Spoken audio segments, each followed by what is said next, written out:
Good afternoon, Your Highnesses, Your Majesty, Excellencies, ladies and gentlemen. Thank you for being with us on this very important session about the Middle East. Meeting point or battleground? I'm honored to be moderating this session. My name is Mina Al-Oraibi. I'm the editor of The National based in Abu Dhabi, and The National is proud to be working with the World Economic Forum on this session. Welcome to those of you here, but also those of you online following us. If you would like to comment on social media, please use the hashtag WEF23 and we'll get your feedback. So, it is an interesting time to be meeting and discussing the Middle East. Often when we come here to the World Economic Forum, we're usually talking about the problems of the region, and they haven't gone away. But it has been interesting during the time of the pandemic and immediately after, where things seem to be at least simmering down. Heightened tensions of the last few years have simmered down, but they haven't gone away. Conflicts remain, suffering remains in a number of countries, and ultimately that's what matters. How can we alleviate the suffering of those who are not here, who cannot give us their voice, but how can we come up with solutions? And we have 45 minutes to try to move on a couple of these issues. For me, as an Iraqi, what's on my mind is 2023 marks 20 years since the Iraq War. And for many, this is a significant milestone to assess what's happened in Iraq, in the region, but globally, geopolitically, what happened. And so, we also meet at a time of global polarization and concerns about the economic welfare of the world. We, as a region, are not disconnected. We are affected by what happens, and we also influence what is happening, both in terms of energy, people flows, knowledge flows, and perhaps we can, hopefully, bring some peaceful resolutions that can be replicated in other parts of the world. And so, for this panel, I have an incredible lineup. His Highness Prince Faisal bin Farhan Al Saud, Minister of Foreign Affairs for Saudi Arabia, His Excellency Deputy Prime Minister of Foreign Affairs of Iraq, Mr. Fuad Hussein, and Her Excellency Kajsa Ollongren, Minister of Defense of the Netherlands, and His Excellency Minister Mohammed Al-Assas, Minister of Finance of Jordan, and UN Special Envoy for Yemen, Hans Grundberg. Your Highness, I want to start with you. We have seen a simmering down of some of the conflicts of the region. There are moments of reconciliation, some conflicts remain. How would you assess this moment in the Middle East? Well, I'm going to choose to be very optimistic about this moment in the Middle East. And, the theme of this session, Battleground or Meeting Space, I think the Middle East is proving to be very much the meeting space of the world right now. We are in the intersection between East and West. We have clearly taken a decision to be a bridge for the East and the West, and there is a lot of positive activity going on in the region, even with some of the challenges that we continue to face. We have the Kingdom of Saudi Arabia, for instance, is the world's fastest growing economy in this year, but beyond that, what we are doing with our partners, among them, for instance, Iraq, Jordan here at the table, but others, in working on interconnectivity, whether it's on electricity, whether it's building trade, investment, etc.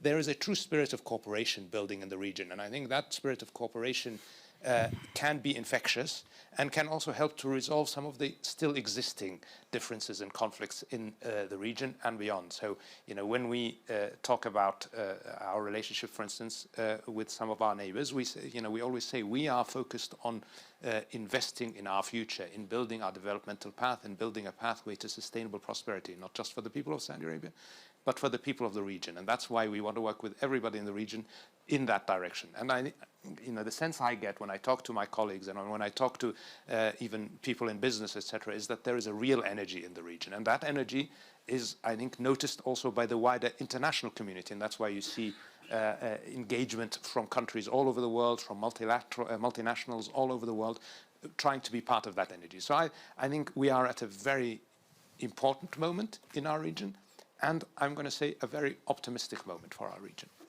Now, that optimism, as Your Highness said, is also built on the idea of projects, to have joint projects, to have things that allow us to have a future together. What projects are you most excited about that make you optimistic? So obviously I'm most excited about Vision 2030 because that's our national vision, our national reform program. But, in the context of this session, one of the key elements of Vision 2030 that we're working on is building the economy of our region, not just of Saudi Arabia. So, when we talk about what we do with our neighbors, it's all about investing. It's all about building sustainable economic growth in our region. First, because that secures our own national security. It's in our national interest, because if we have a secure, stable region, it allows us to focus also on our developmental path.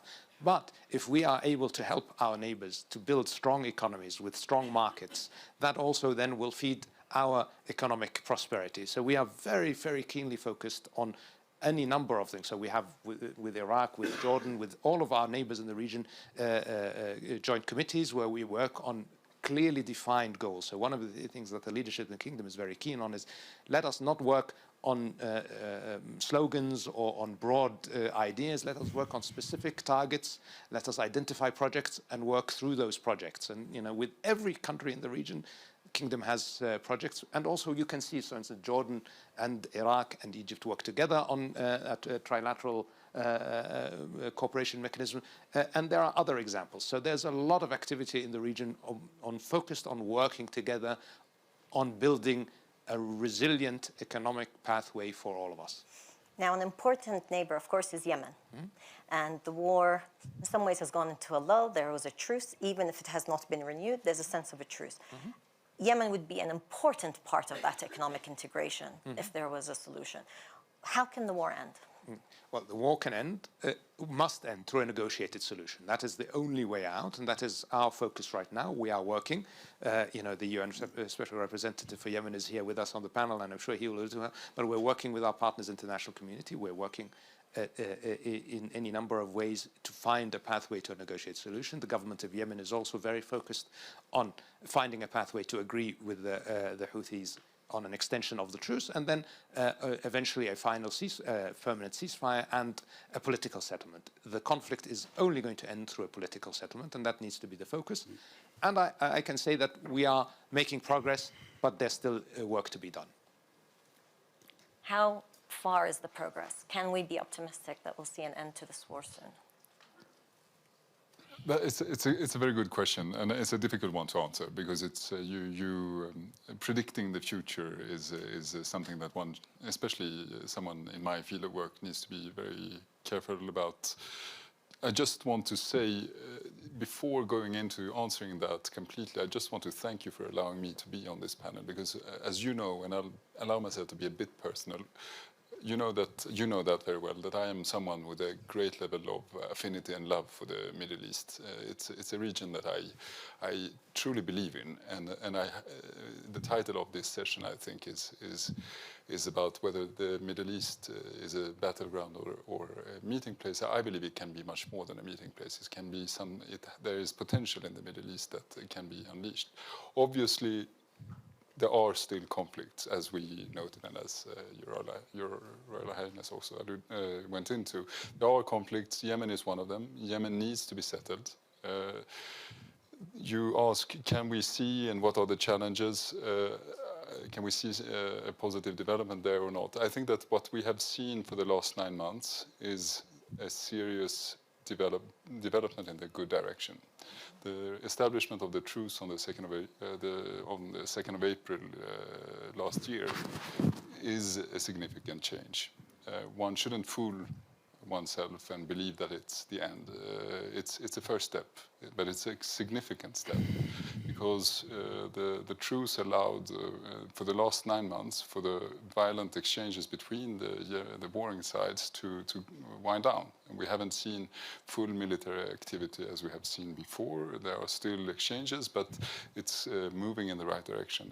More importantly, it has allowed the Yemeni population to feel that that the possibility of an end of this long conflict is real.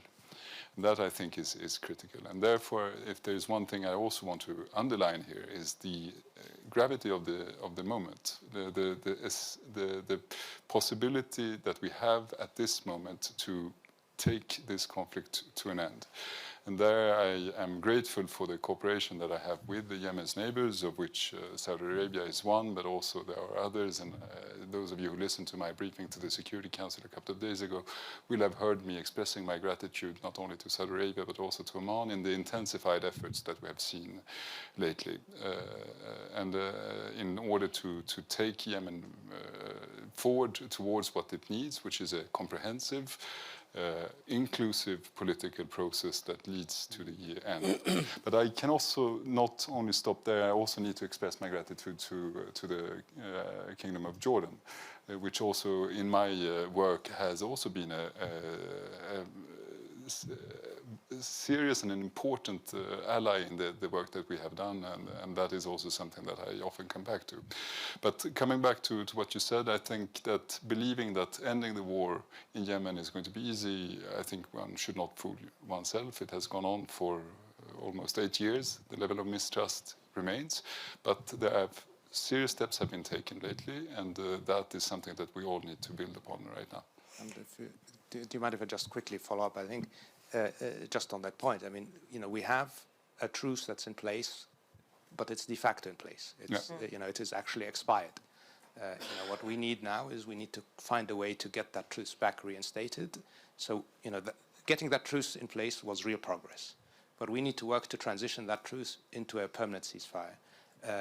Is that going to happen? It's not clear right now. There is significant obstacles in the way.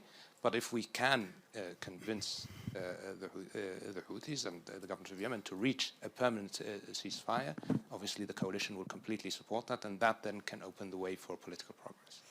Now, the UAE marked yesterday 1 year since the terrorist attack on the UAE, and it was quite a moment where actually, when I think back a year ago, we thought there was going to be an incredible escalation, and yet from that moment of difficulty and hardship and loss of life, there was also a push towards let's de-escalate. So I want to ask you about the regional impact of Yemen. And in your work, you do not just speak to the Yemenis and the Saudis, you speak to many in the region, including the Iranians. And so is there a sense that from all the parties in the region, including the Iranians, and I respect that, of course, as a UN envoy, you won't divulge what they say to you in private, but a sense that this moment of optimism is actually shared across the region? I truly believe that there is an understanding among all countries in the region, all countries on the Arabian Peninsula, and also on the other side of the Gulf, that the conflict is not to the benefit of anyone. It has brought pain and misery to 30 million people and needs to come to an end. And there is no way that this conflict can in any way represent anything of beneficial for the region, regardless of where you watch Yemen from. And there, I think I have, since I began my tenure, managed to establish good and healthy relationship with all countries that are neighboring, and also others that are engaged on settling the conflict in Yemen. And I think that we are in a moment where there is an understanding on how that the conflict needs to end.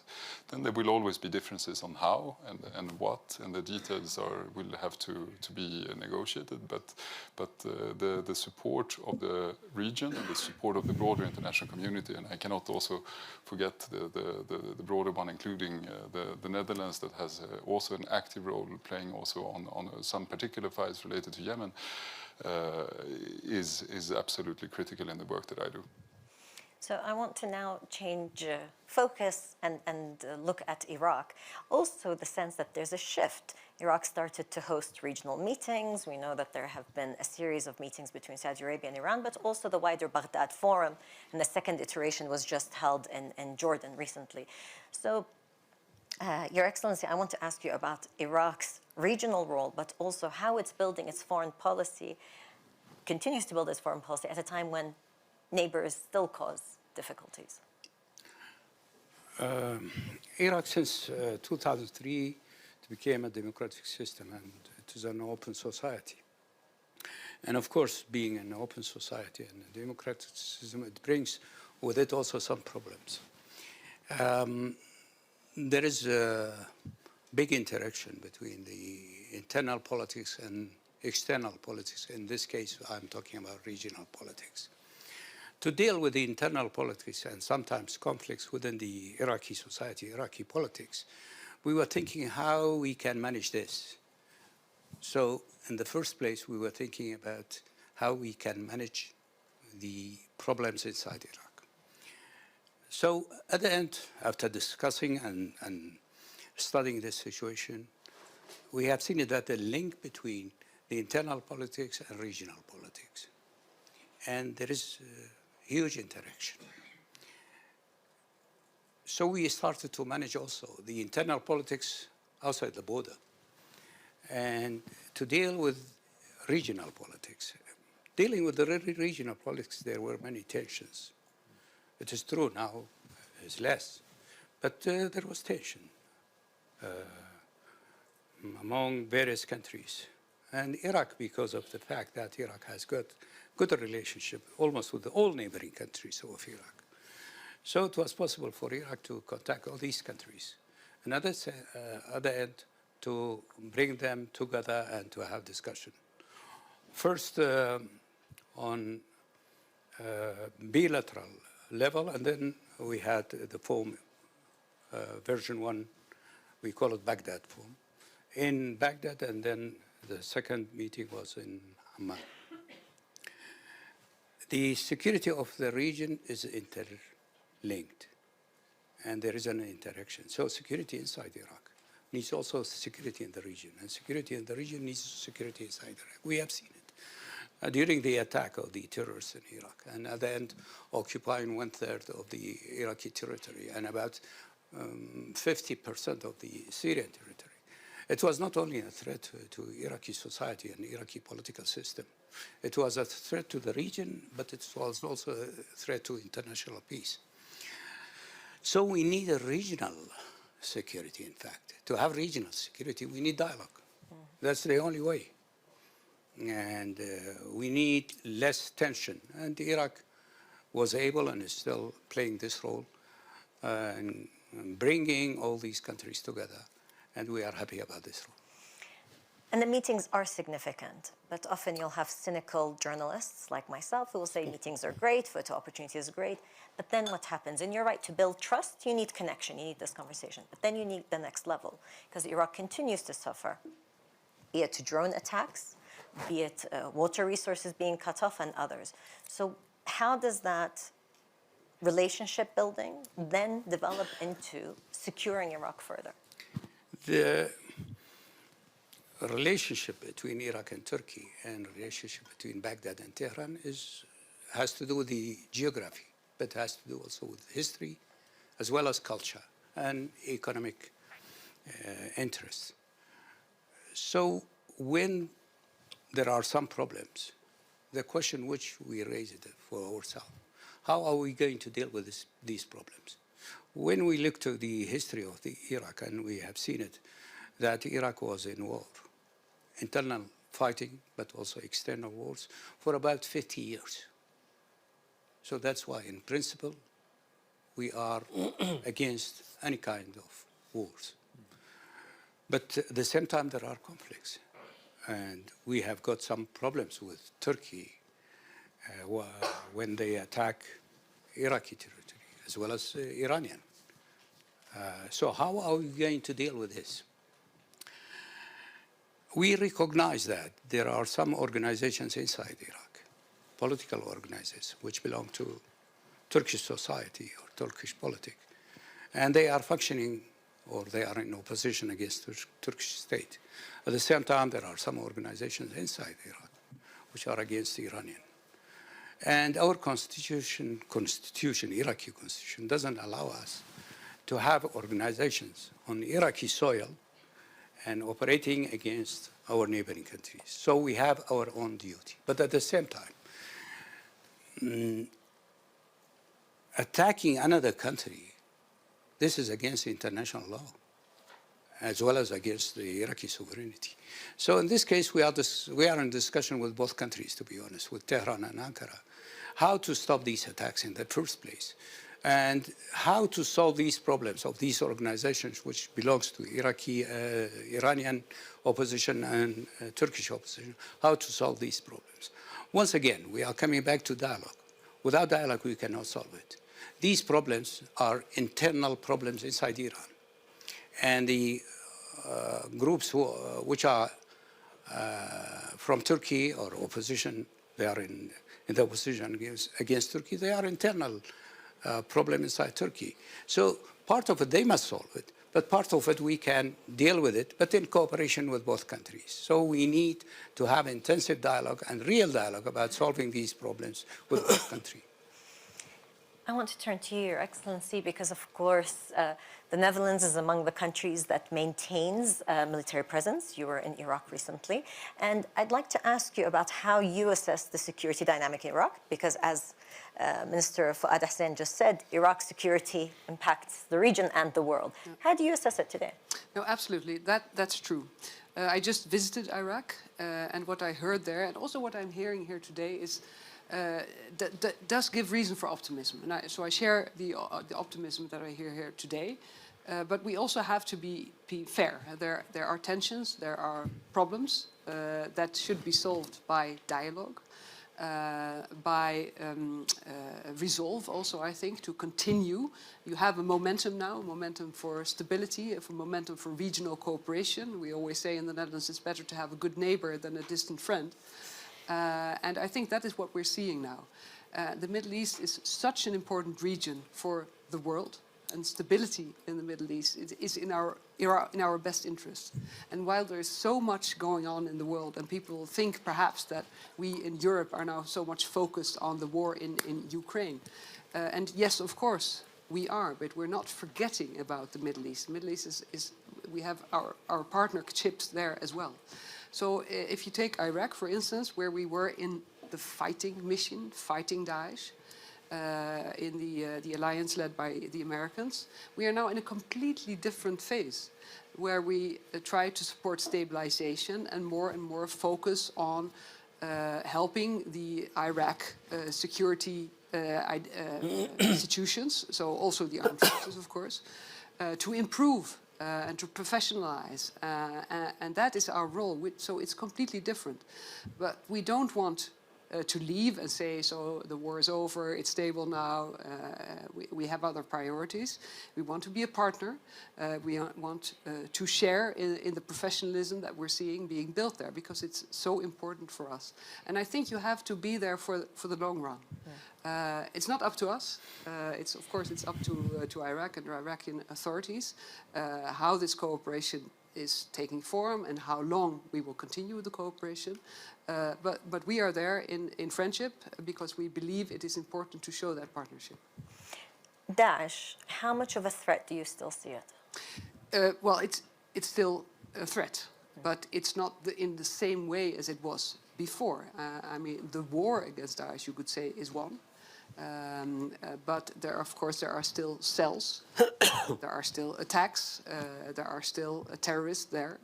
And that has to continue, and I think that the Iraq security forces are also doing a good job in dealing with this.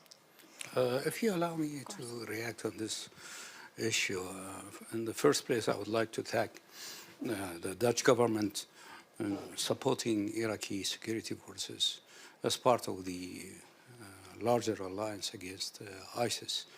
They did an excellent job during the fight against ISIS, and now giving advices to our security forces, but also giving training to our military and other security forces. As for Daesh, the threat is different, of course. The Iraqi forces were able to destroy the so-called the Islamic State. The terrorist organization went back to its original activity as a terrorist organization. Having said that, there are some threats, especially there are various camps inside Syria, and there are various terrorist organizations inside Syria, including ISIS. And as you know, it is easy for those terrorists to cross the border and coming from Syria to Iraq. The other aspect of this organization, I mean ISIS, has to do with the ideological background. It is defeat. It is a fact that military-wise, they have been defeated. But ideologically, we must do a lot of work because it is possible for them, once again, to reestablish themselves and reorganize themselves. And once again, they will be dangerous not for Iraqi society, but for the whole Middle East. So it is important to continue this cooperation. It is important to continue the fight against ISIS in various fields.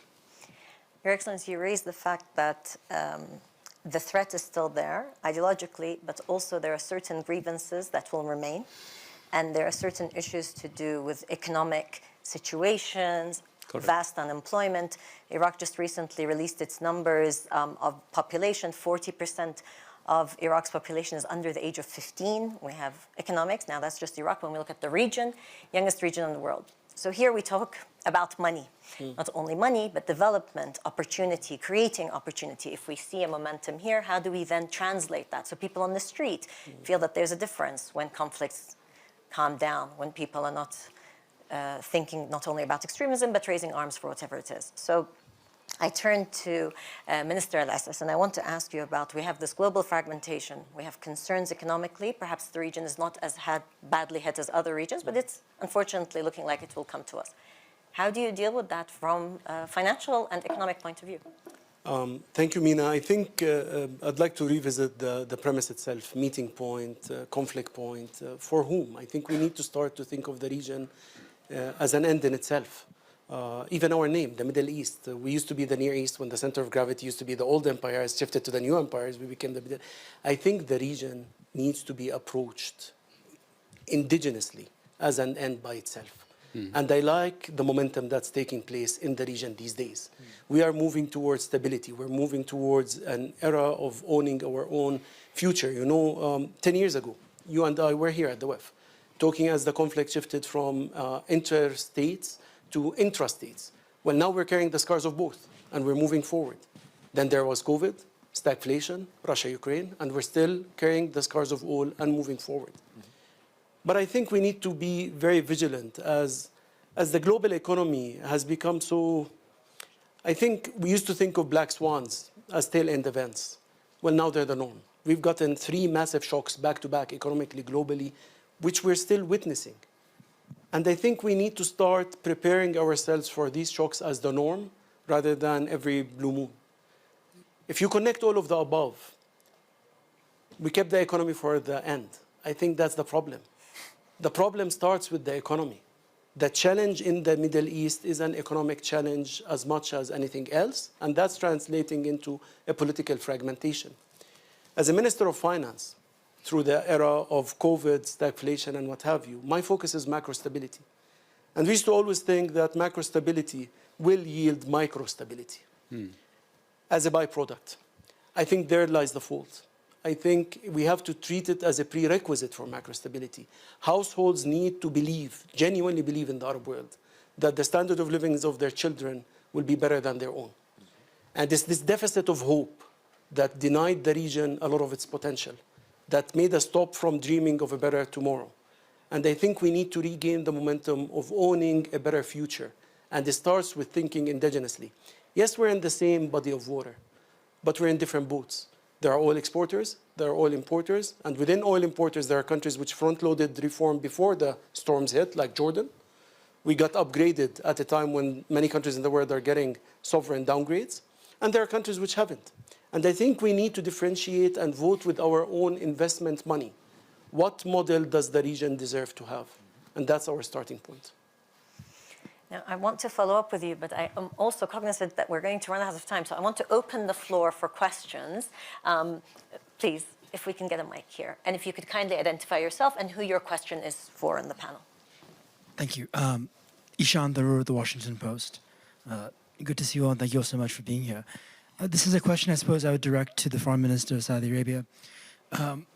In Washington, there is a great degree of enthusiasm about the Abraham Accords and what has been seen as a real changing shift in the region vis-a-vis Israel, especially from the Gulf states, the states that have recognized or created relations with Israel, and those that are warming to Israel in certain ways. How does the new government that we see in Israel, one that includes incredibly extremist figures in its top ranks, affect this changing trend? I mean, look, Palestine remains an incredibly important, evocative issue in our region. It remains incredibly consequential and remains unresolved. And the focus really needs to be on a pathway to resolving this conflict. And that's only going to happen with negotiations between the Palestinians and the Israelis in the spirit of reaching real agreements and reaching, in the end, we believe, a Palestinian state with East Jerusalem as its capital. And that should be the priority, and that should be engagement that we're doing in the international community. The new government in Israel is sending some signals that maybe are not conducive to that. I hope that in the end they will see that it is in their interest, and not just their interest, but the wider region, that they engage seriously on resolving the Palestinian conflict. Because if we resolve that conflict, if we are able to find a resolution that gives the Palestinians dignity, and I like what Mr. Assis just said, hope. Hope is the key. We need to be able to give the Palestinians hope, and the only pathway to hope is a state and dignity and sovereignty for the Palestinian people. If we can do that, that removes a huge drag on the entire region, a source of potential conflict that is always going to be there if not resolved. So that needs to be the focus, and certainly that's what we feel is the priority. Any further questions?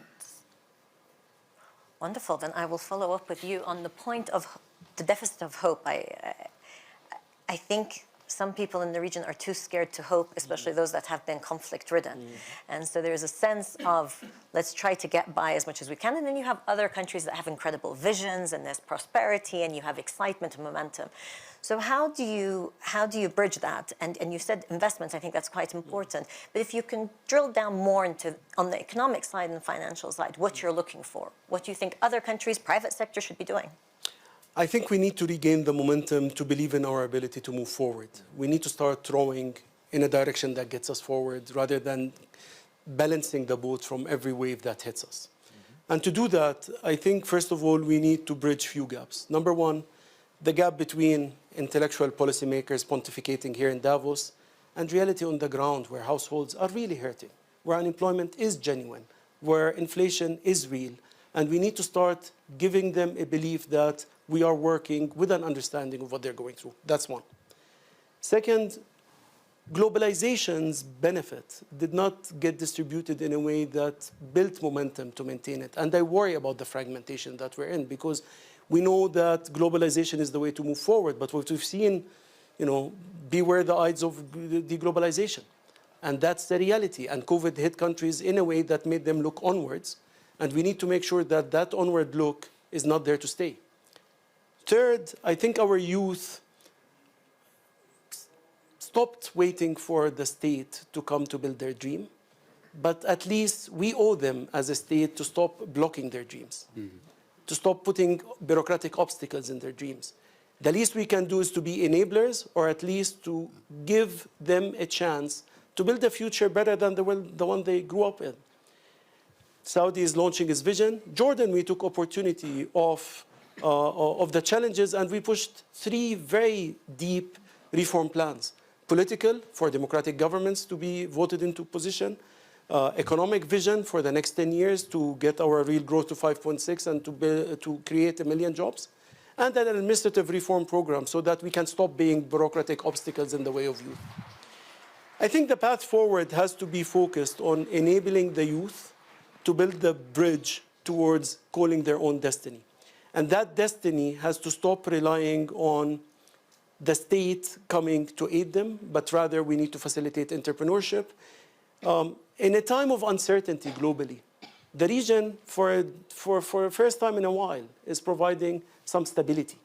Stability at the macroeconomy, at the fiscal stability, at the monetary stability. If we don't capitalize on that to start bringing investment into the region, to start creating jobs, I think that would be a very wasted opportunity. And yeah, just to add, because I think that sounds hopeful, and that's good. And especially because you have such a young population, it's extremely important. And there are also, of course, if you look at the threats for the future, they have to do with climate change, they have to do with water scarcity. Right. So while building on this future, it has to be the new future and the new economy. Right. And I think that, because as a defense minister, it's not perhaps what you expect me to say, but I think one of the security threats is exactly that. But if you succeed in tackling that now and making that transition at the same time by giving the hope to the young people, then it's one less concern for our sector, for the security sector. Can I just have a quick follow-up? The changes in climate can provide a real opportunity for the region in different ways. Jordan can be one of the best spots for solar generation, for green hydrogen export to Europe. It can turn a country like Jordan from a net energy importer to potentially an exporter. That depends on our creativity in capitalizing the moment. I think the global atmosphere we're living in creates challenges, but there are opportunities. But it's on us to actually turn these opportunities to a reality. Where we failed before is we failed to actually implement. We need to start hitting implementation very quickly. But that point about this is a moment, particularly on the issue of climate, and of course, Egypt just hosted COP27, and the UAE will host COP28 that many people are excited about, particularly because of the energy question, that you can actually bring it together.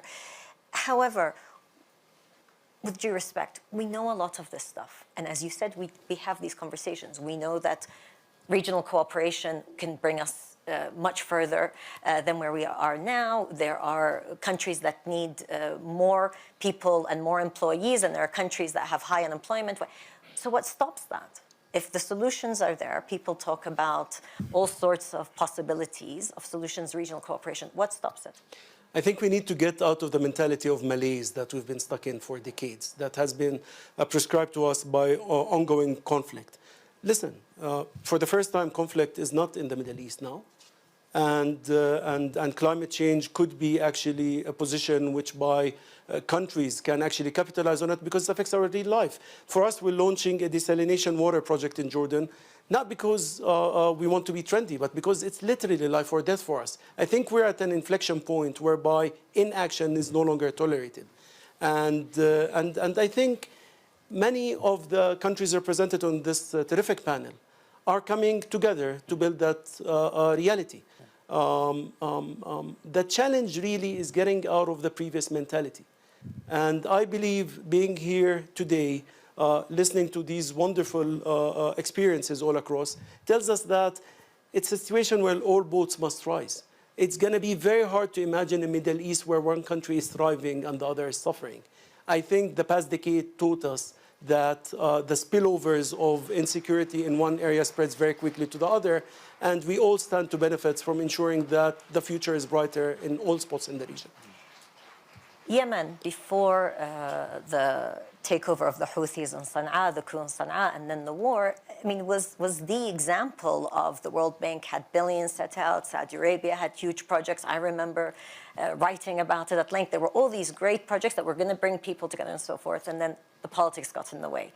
Is there a way out for Yemen that is based on projects, on economic prosperity, giving people something better to look forward to? No, well, first and foremost, I think what you have said until now, Minister, is fascinating, because what you talk about, if I may translate what you said, and then you have to correct me if you don't agree, but what you're saying basically is that there is a commonality within all countries, and that is the need for hope, and that then can be translated into building yourself out of the challenges, the inherent challenges and the different challenges that all the different countries in the Middle East have. There, obviously, Yemen is one of the countries with the most severe challenges, and there I think that responding to your question, I think that when I speak about a potential end of the conflict, and when I speak about important steps that have been taken the last 9 months, the average Yemeni will not have felt that in his or her pocket. There is not going to be more money in the pocket of an average Yemeni just because the fighting has ended. The economic challenges that the Yemenis are facing remain difficult and will have to remain in focus of the international community. There needs to be an understanding but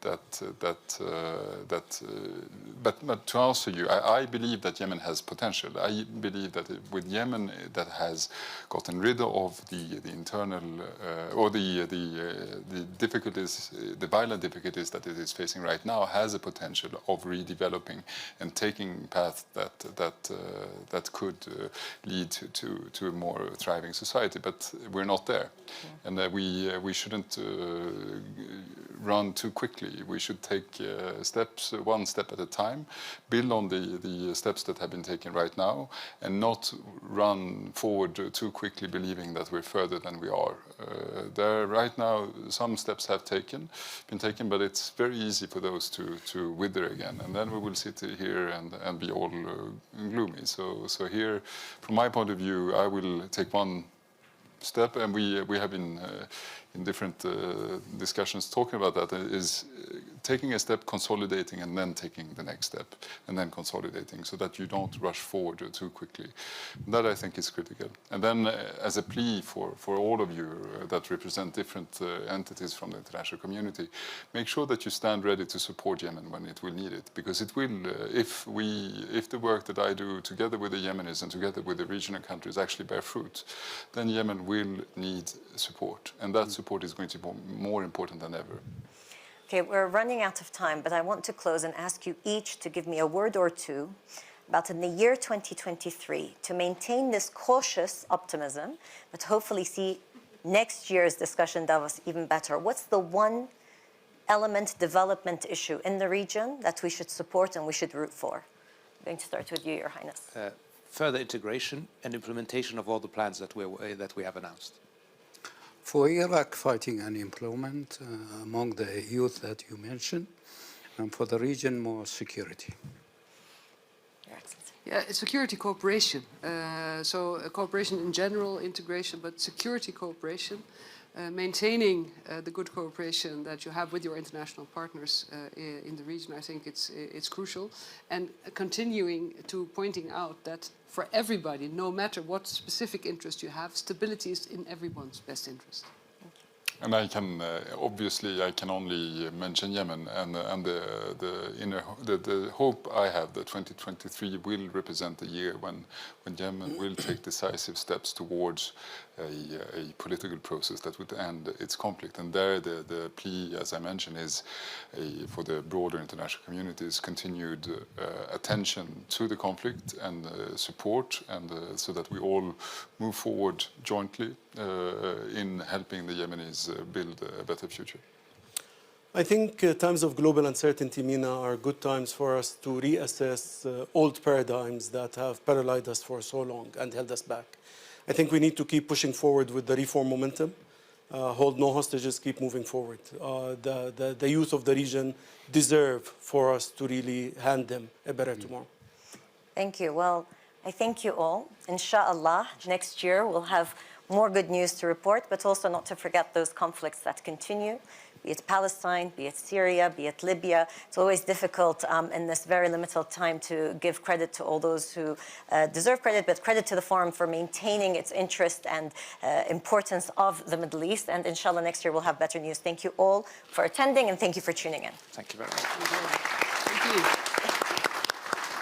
Thank you. Shukran.